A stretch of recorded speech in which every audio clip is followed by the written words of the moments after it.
All right, so we've got a little bit of experience working with Excel's macro recorder. We just recorded ourselves performing a series of tasks. We got some text up there. We've done some formatting with those headers, whatever you did to it. Now, the next week rolls around, some new data comes in. I want to perform those exact same steps, but on the new data. Well, I recorded those steps earlier. Now I can just run the macro and Excel will do it all for me. Take a look. So I've still got the same example file open.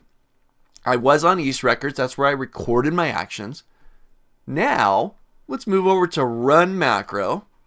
I've got the exact same data here, but minus the headers. I want to put those headers in there. Region, expenses, January, February, March, and the total. Well, how do you run your macro?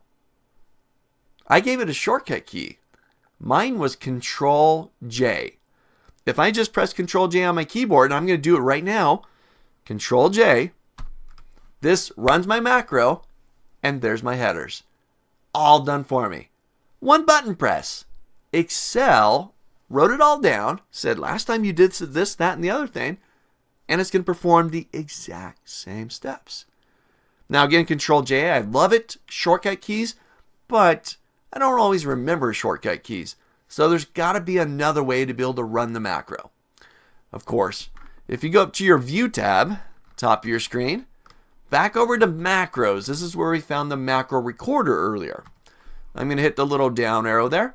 And from here, I've got View Macros. If I go into View Macros, you'll find any macro that you currently have inside of this document or any document that you currently have open. So from here, I can find Add Headers. That's the one that I created earlier. And I can hit Run from here. This would do the same thing as Control J. So try this out. You've already recorded your macro. You've got some steps going on. Hop down to the Run Macro worksheet. This is your testing ground. Let's try it out. You already got it on the East Records. Let's go there. Hit your shortcut key, Control J or whatever you got there. Or go up to View, Macros, View Macros, find your macro, and run it from there. Try this out. Make sure it works for you.